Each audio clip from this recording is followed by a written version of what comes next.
Comic Land, it's Leela here for this week's comic book reviews for Geeking Out from the Comic Connection. And first up, we've got Blackest Night Wonder Woman number 1 of 3. This is written by Greg Rucka with art by Nicholas Scott. And in this one, Wonder Woman renews hostilities with Maxwell Lord. And there's another piece of the Black Lantern puzzle revealed. I really like this book. The art is beautiful and Rucka's story is great. I love, when Wonder Woman gets to kick a little butt, but it really shows how the power, certain powers like of love and compassion and stuff are tying into the whole Black Lantern universe. I don't want to say too much other than to say that it was really good and a worthwhile read. Next up, we've got Blackest Night Flash number 1 of 3, written by Jeff Johns and art by Scott Collins. And in this one, the Reverse Flash rises as the Black Flash, which poses an interesting conundrum for Barry. Will putting him back in the grave threaten his return from the Speed Force? And then there's even more. The dead rogues are all rising, and the Rogue War is beginning. Johns' story is really compelling. I can't wait to see how the whole Barry Allen returning thing is finally going to play out, because when he came back, we were all wondering why. I mean, his death was, so heroic and important when it happened, and it didn't make a whole lot of sense. But perhaps part of the whole Blackest Night thing and setting a whole timeline for the whole thing is going to be like the big secret to the thing. Who knows? But this book was very interesting, so definitely if you're a Blackest Night fan, you have to read this one. Next up, we've got Siege the Cabal one-shot, written by Brian Michael Bendis and art by Michael Lark.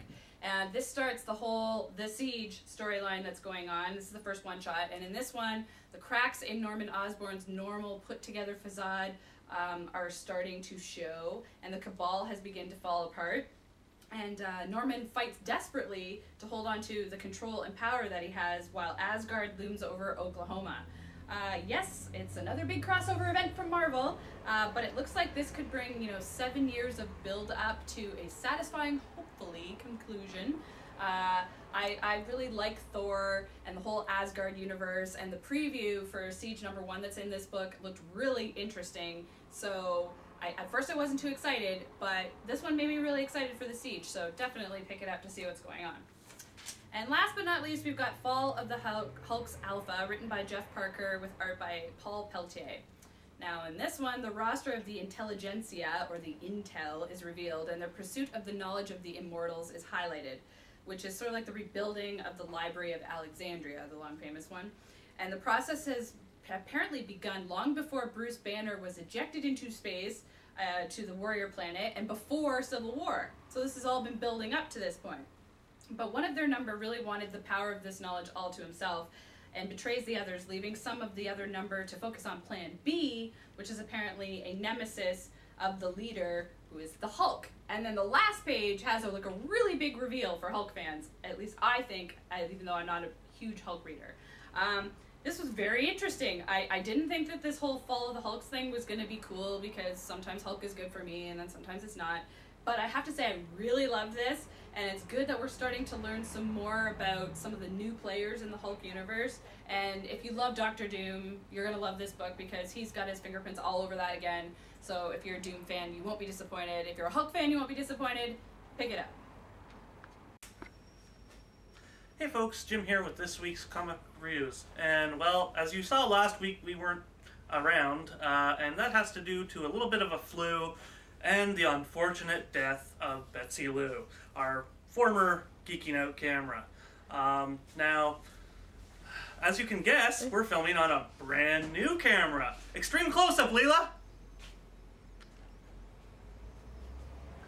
So, as you can see, we can now zoom into your favorite comics and covers and pages, so if you'd like us to, just let us know. We can do that now.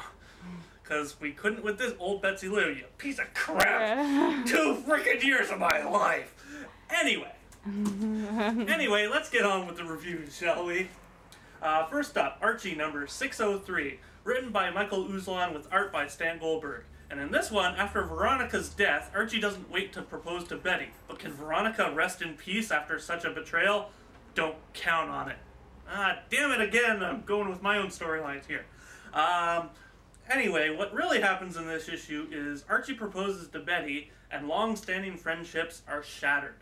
Yes, Betty and Veronica are friends no more. So, yeah, it's a standard Archie issue, as always. but it actually shows some growth in the characters, which is nice. I'm sort of kind of liking what Michael Uslan is doing with the Archie universe, and it actually is making it a little more interesting. Next up, Empowered one-shot, written and drawn by Adam Warren. And in this one, Emp battles a functionally invulnerable grave-robbing villain, while back at her apartment, the alien demon lord spins a tale of Emp's biggest secrets and her many frustrations. That's why it's called The Wench with a Million Sighs. And this issue is frickin' hilarious. If you have never tried an Empowered book, this is your perfect jump-on point. And that's only $3.99, so you can't really go wrong. This is the perfect introduction to the character, and you get to learn everything you want to know about her and her universe. So do yourself a favor, pick this book up, and then go find volumes 1 and 5 and buy those too.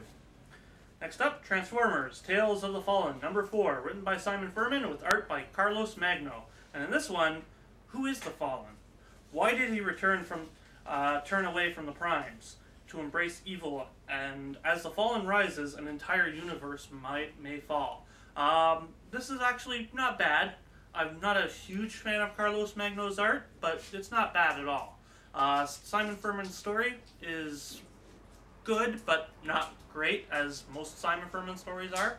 But it's an okay book if you're looking for the origins of the character from the movie. Then read this, and you'll figure it all out. And last but not least, Gold Digger, number 112, written and drawn by Fred Perry. And in this one, Gina and Penny head to the far side of the moon to visit Kia.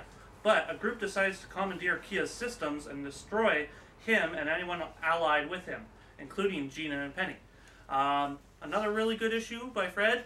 Unfortunately, there's a lot of stuff that he's recycling from older stories from in this one. So it kind of makes it a little dull to me, but it's still overall a really good read.